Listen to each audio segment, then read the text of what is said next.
name is Andreas Russo, and here what we're going to do, evictions first and foremost, how to prevent them.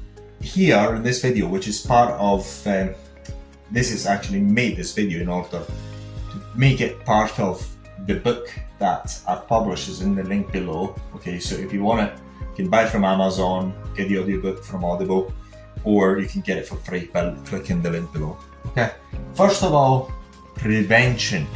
Prevention. In the prevention is, if you just do due diligence on the people, it's kind of difficult to get it wrong. And there's many, the due diligence on the people is a subject of another video. It's all in the book, but it's a subject of another video.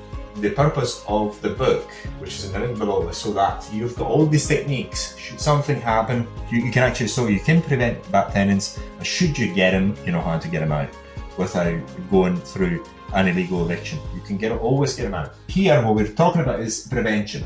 If you work on prevention, then you're going to be more than fine. The number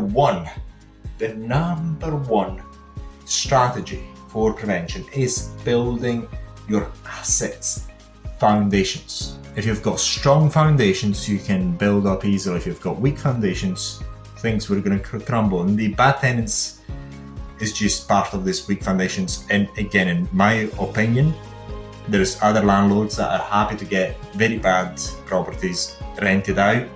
I'm not one of them. All my properties are stupidly nice. And one of the reasons why I do it is so that I can treat them as an investment and go to sleep. If I need to go to sleep, I can always stop working when I want to stop working. I want my freedom. That is my strategy. But anyway, the foundation says the asset. If you've got a very good asset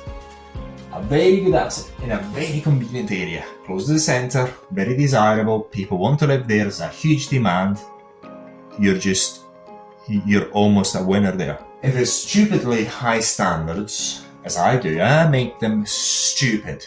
My assets are stupidly high standards. It may not be clean all the time, I couldn't care less.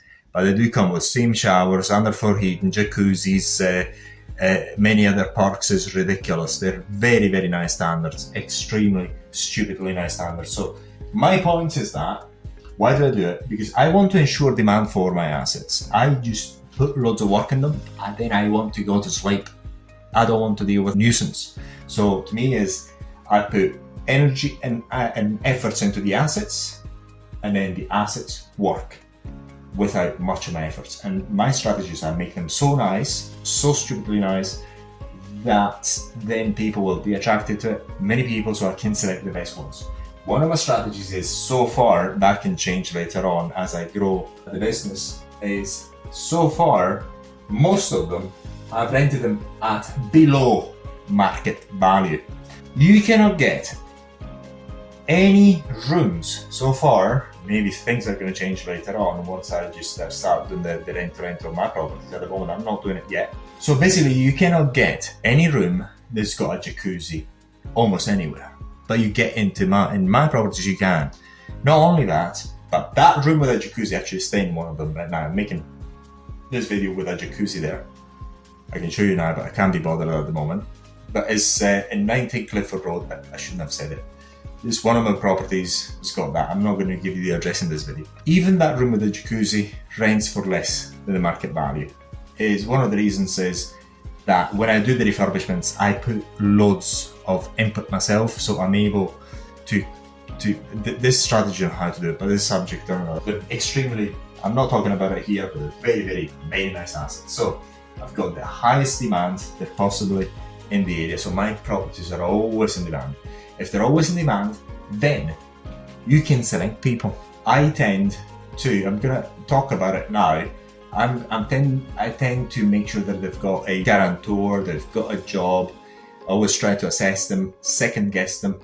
If they're foreigners, mostly they're very good.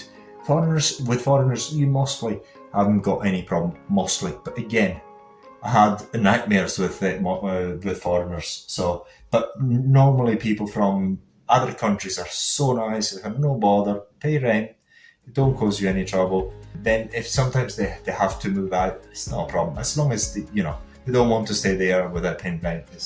The point is here is that you get what you give. If you've got a crappy asset where things are falling apart, there's mould, it's very substandard, all you can get is substandard tenants. So none of my assets have got any benefit seekers. They're not substandard, there's extremely high standards, but you get what you give. You give bad assets, expect bad tenants. That's my opinion. Maybe there's bad assets that have got very good tenants. Who knows? To me, is only one very, very important rule. If I'm not sure if a tenant is interested and I smell something dodgy about it, I just don't rent it.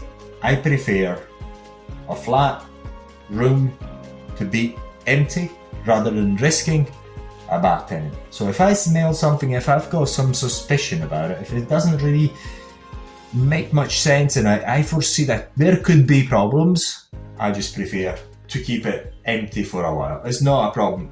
One of the strategies is why you have to become big.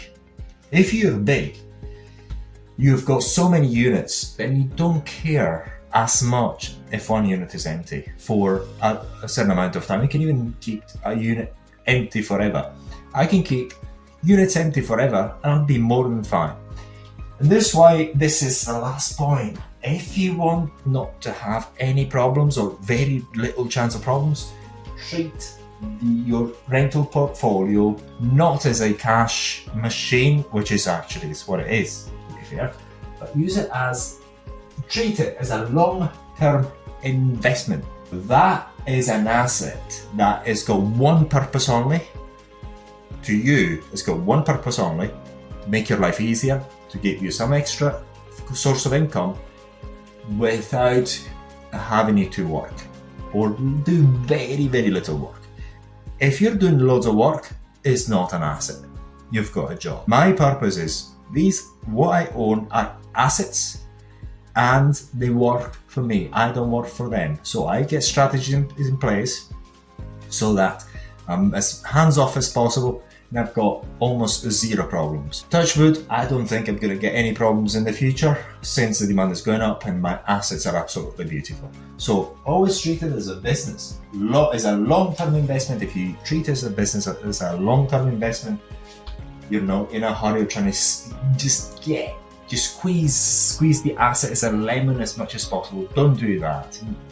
Use it as a gift, so to speak, as something extra, which is making your life easier. Be grateful for it, and life is going to be good. If you just start becoming greedy, try to get the top rent and all that, in my opinion, then what I find is that usually when you try to get top rent, you will get some interest, but you get interest or top rent of just above the market value. You get interest from those people who really don't care how much you rent it for because they're not going to pay anyway. You can rent it double, say, oh yeah, I'll take it. They give you the money, but then they never pay. So there you go, because they are the professionals. So this is the problem. So this is why I always go below market value, because if I just get it too high, the only people, sooner or later, somebody's gonna come and they don't care how much the rent is because they're never gonna pay the paid once, and that's it. They move in and that's it. This happens almost in any country. This is why I tend to keep the rent low. In the area I'm in right now, I'm making this informational video. One of my assets, an ensuite, goes for £500 where I'm at the moment. With the jacuzzi, I rent this room for $450 with a freaking jacuzzi, smart toilet. You need, Japanese toilets. This is stupid, and I do it on purpose because I don't want issues. And then what you find is tenants that pay and they make money, they're grateful for it, so they will treat you well. You do something good for people, you get something good. You get what you give. So very important, just understand that. Don't be greedy. One of my mentors who died told me, Andreas, do not be greedy. When you start being greedy, things will start falling apart. Be careful of greed. Hopefully that's enough for this video. Once again, if you're interested, there's all the instructions on how to avoid evictions and to get rid of the bad tenants without using formal court order evictions. There's many ways of doing it. It's all legal, 100%. Thank you for watching. Enjoy the book. Get it. It's free.